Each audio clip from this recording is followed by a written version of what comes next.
Hello everyone, my name is Vishal Dilip Main. I am a second year student from Rajiv Gandhi Government Medical College. In this video, we are going to discuss about a very interesting topic which is also very important for your boards as well as NEET PG examination, that is acidity, जो आगे चलकर peptic ulcer disease में convert हो सकता है। तो हम जानेंगे इसके अगेंस्ट काम करने वाले कुछ ड्रग्स, उन्हें याद करने के लिए कुछ mnemonics, and at the end we are going to have some short summary and few questions. So please watch till the end. So let's start our topic, that is peptic ulcer disease and drugs. तो सबसे पहले हम जान लेते हैं कि ये ulcer होता क्या है। जब भी कोई कंटिन्यूस लेयर में कोई गैप आ जाती है या फिर कोई ब्रीच आ जाता है तो उसे हम अल्सर कहते हैं। और पेप्टिक अल्सर में गैस्ट्रिक म्यूकोसा में एक गैप आ जाती है तो उसे हम पेप्टिक अल्सर कहते हैं। तो ये पेप्टिक अल्सर होता क्यों है? तो it is due to the imbalance between the aggressive and the protective factors.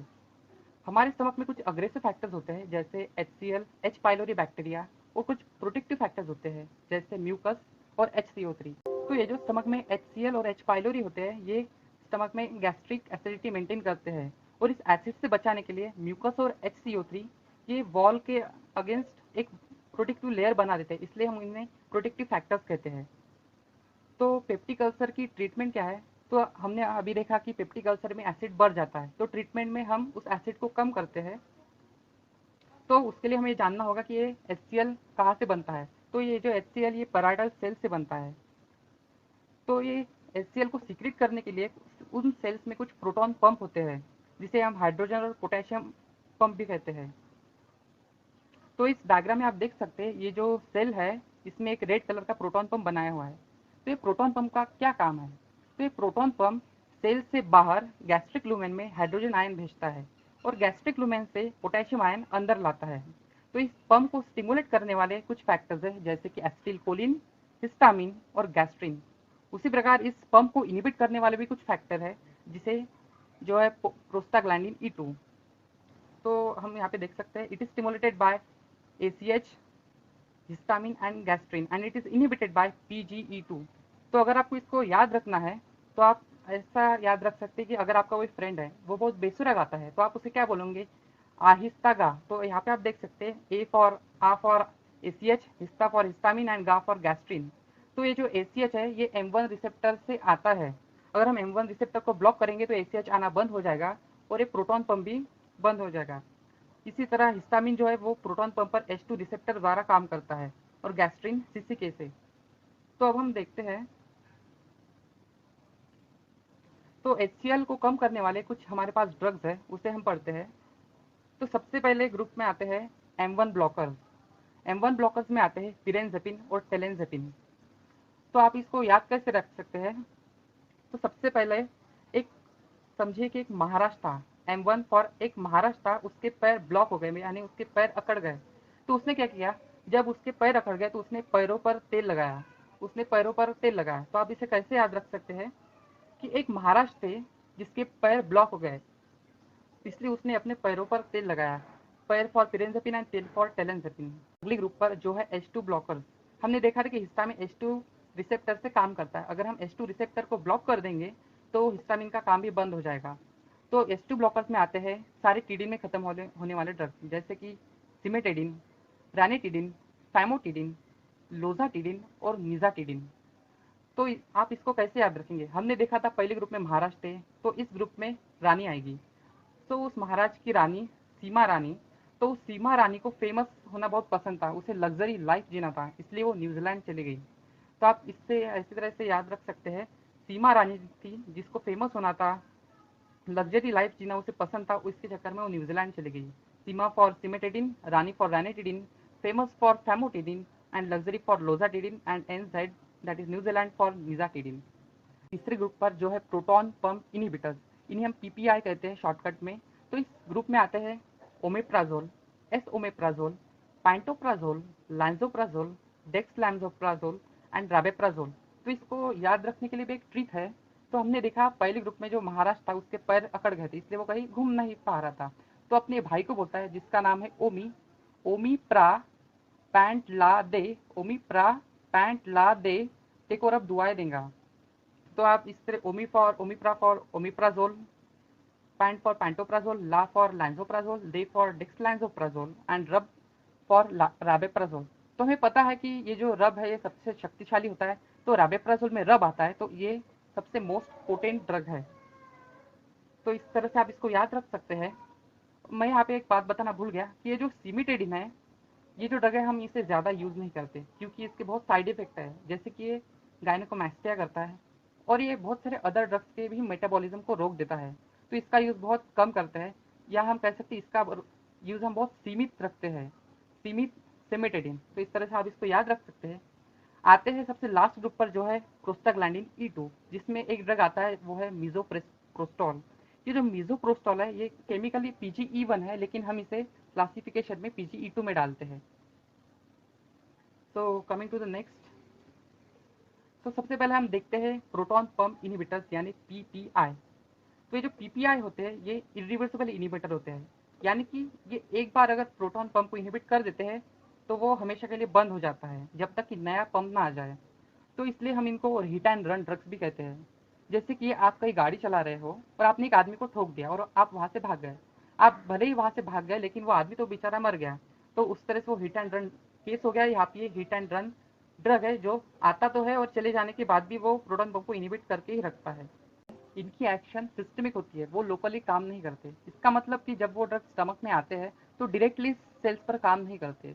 वो जो ड्रग से पहले स्टमक में आते हैं, फिर वहां से इंटेस्टाइन में जाते हैं, इंटेस्टाइन से ब्लड वेसल्स में आते हैं और ब्लड वेसल से फिर वो गैस्ट्रिक सेल्स में जाकर अपना काम करते हैं। तो ये जो ड्रग्स है वो एसिड लेबाइल होते हैं।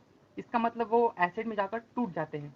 फिर हमें तो पता है कि यहाँ स्टमक में पूरा एसिड एसिड भरा हुआ है, तो हम नहीं चाहते कि हमारा ड्रग वहाँ पे जाके टूट जाए। इसके ऊपर एक कोटिंग लगा देते हैं जिसे हम एंट्रिक कोटिंग कहते हैं। ये जो कोटिंग है वो एसिड रेजिस्टेंट होती है। इसका मतलब वो ड्रग फिर स्टमक में नहीं टूटेगा, लेकिन ये जो कोटिंग है वो बेसिक से टूट जाती है। तो हमें पता है कि इंटेस्टाइन में पूरा बेसिक मीडियम है, तो वहाँ पे जाके वो कोटिंग टूट जाएगी और वो ड्रग को रिलीज कर देगी, जिससे वो ड्रग इंटेस्टाइन से एब्जॉर्ब होकर ब्लड वेसल में आएगा और ब्लड वेसल से फिर गैस्ट्रिक सेल्स में जाके अपना एक्शन करेगा। तो ये जो PPI है ये ड्रग ऑफ चॉइस है पेप्टिक अल्सर डिजीज के लिए, और इसके साथ ही साथ वो गैस्ट्रो इसोफेजियल रिफ्लक्स डिजीज में भी DOC है और ज़ोलिंगर एलिसन सिंड्रोम में भी। ज़ोलिंगर एलिसन सिंड्रोम में होता ये है कि स्टमक में बहुत एसिडिटी बढ़ जाती है, और गैस्ट्रिक इसोफेजियल रिफ्लक्स डिजीज यानी GERD में क्या होता है, गैस्ट्रिक कंटेंट इसोफेगस में आने के कारण एसिडिटी होती है। तो इन सब में प्रोटॉन पंप इनहिबिटर्स DOC है। अगर आपको याद रखना होगा, इसका एक निमोनिक है। तो आपको तो पता है डॉक्टर्स की लाइफ में बहुत पढ़ना लिखना होता है। उनका MBBS ही 5.5 साल का होता है, उसके बाद भी उन्हें PG करनी पड़ती है। तो आप क्या बोलते हो, डॉक्टर्स की लाइफ में PG का झोल होता है। तो यहाँ पे आप देख सकते हैं कि DOC फॉर डॉक्टर, PG का झोल। तो ऐसे आप इसको याद रख सकते हैं। तो इसी के साथ साथ प्रोटॉन पंप इनहिबिटर्स के कुछ साइड इफेक्ट्स भी है जिसे हम देखेंगे। तो ये जो प्रोटॉन पंप इनहिबिटर्स है ये एसिडिटी तो कम करते ही है, लेकिन उसके साथ साथ कैल्शियम एब्जॉर्प्शन को भी कम कर देते हैं, जिससे कि ऑस्टियोपोरोसिस होता है। और उसके साथ साथ विटामिन B12 की भी एब्जॉर्प्शन ये कम कर देता है, जिससे कि मेगालोब्लास्टिक अनीमिया होता है। और हम देखते हैं कि इन पेशेंट्स में जब हम PPI देते हैं उनमें इन्फेक्शन भी बहुत बढ़ जाते हैं। तो ये 3 साइड इफेक्ट्स है प्रोटॉन पंप इनहिबिटर्स के। तो आते हैं सेकेंड ग्रुप पर जिसका नाम है एंटासिड्स।